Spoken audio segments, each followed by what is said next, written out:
জুলাই আন্দোলনে রংপুরের শিক্ষার্থী আবু সাইদ হত্যার ঘটনায় মানবতাবিরোধী অপরাধের মামলার আনুষ্ঠানিক অভিযোগ আমলে নিয়েছে আন্তর্জাতিক অপরাধ ট্রাইব্যুনাল ২। এর আগে সকালে আন্তর্জাতিক অপরাধ ট্রাইব্যুনাল ২-এ এই অভিযোগ জমা দেওয়া হয়। ইতোমধ্যে আটক ৪ জনকে এই মামলায় গ্রেফতারি দেখানোর নির্দেশ দেওয়া হয়েছে।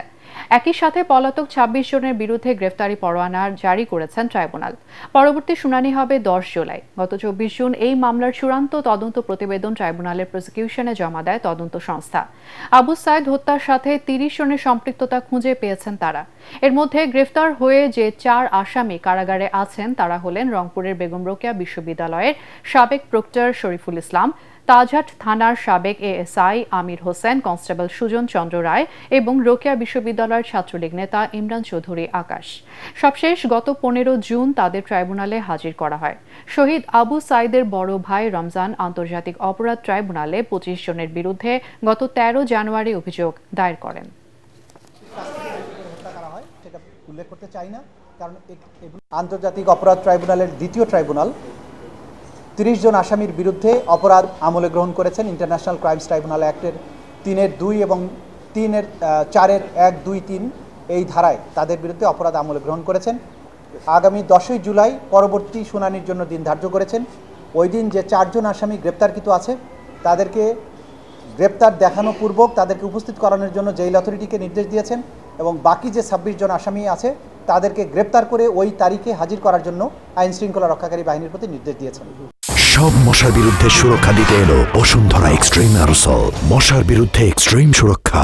দর্শক, এই মুহূর্তে সেখানে আছেন আমাদের সহকর্মী হুমায়ুন চিশতি, কথা বলছি তার সাথে। চিশতি, অভিযোগ দাখিলের বিষয়ে আমাদের বিস্তারিত জানাবেন।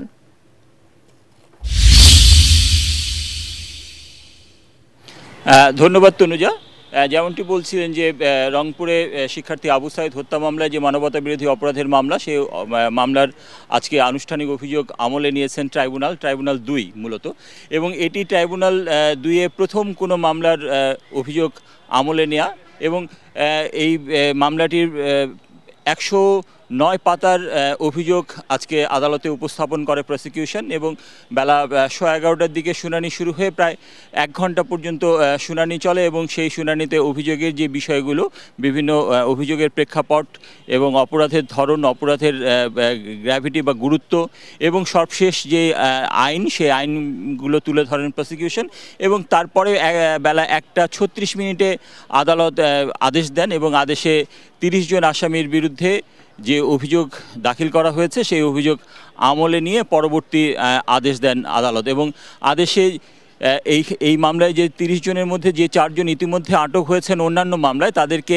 এই মামলায় গ্রেপ্তার দেখানোর কথা বলা হয়েছে, এবং পরবর্তী যে তারিখ দিয়েছেন ১০ জুলাই, সেই ১০ জুলাই তাদেরকে এখানে আদালতে হাজিরের নির্দেশ দিয়েছেন আদালত, এবং সেই নির্দেশনা বাস্তবায়ন করতে বলা হয়েছে আইজিপিকে। এবং একই সাথে যে ২৬ জন পলাতক আছে, সেই ২৬ জনকে